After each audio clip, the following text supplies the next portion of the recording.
Deveron Cheating, and today I got Coach Shorter with me as we get ready to digest the Friday night game. So, Coach Shorter, you came in, we knew that this would be one of the toughest teams we're going to play this year. Come in number one in offense, defense, and throughout the state. Tell me what your practice was like last week. Practice was great last week. When Louisville and these Wildcats and Starkville get together, you don't have to get the guys up for that game. You couldn't ask for a better football game. You couldn't ask for a better atmosphere on last Friday. Two of the best programs in the state. On a Friday night football game in Mississippi, you can't ask for anything better.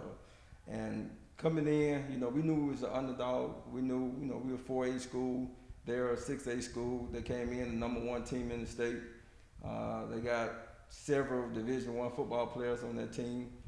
And, like I told our guys all week, we don't have anything to lose. We're going to just go in and play Wildcat football and go in and we had a great game plan together. The kids, they execute the game plan. And we just came up a little short. A play here or there, that game could have went another way. So I'm glad that you said that they got Division I. Now, I know that their quarterback is going to Florida State. Yes. So your defensive line, your linebackers play him like he was just an ordinary guy. How does that make you feel? Well, I said at the beginning of the year that we had one of the best defense in the state. Most definitely, I believe that we have the best defense in 4A and one of the best defense in the state. And our guys showed that on Friday night. These guys, they fought hard. We knew Starkville was going to come in and make some plays because they got some playmakers. They got some guys, but, our guys hung in there and they fought to the end. And, they didn't back down. They weren't afraid of Starkville. They weren't afraid of their quarterback. They weren't afraid of their Division I running back. They made some plays and we did too. We just missed out on some opportunities on defense. We should have had a few more picks and we dropped. But that's gonna come. As long as our football team is getting better and better every week, I'm fine with that. We just taking baby steps. This is just our second week. Every week when we get better and better, because we just trying to prepare when we get ready to hit our division. And we trying to use every game before our division to make sure where we need to be by the time we hit division.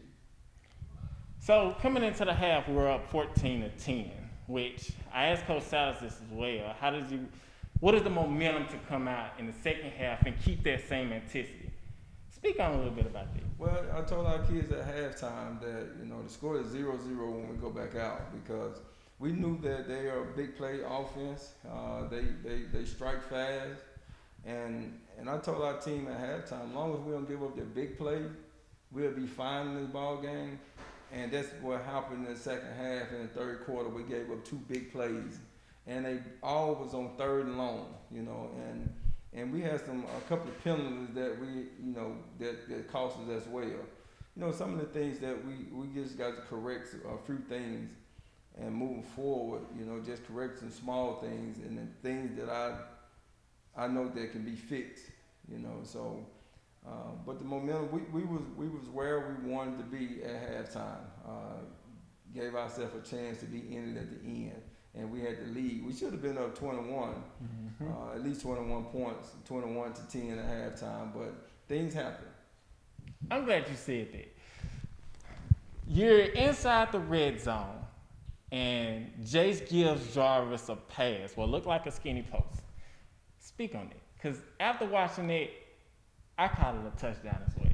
I mean, it was close. We went back in our coaches meeting on yesterday, and we kept on rewinding, and we thought it was in.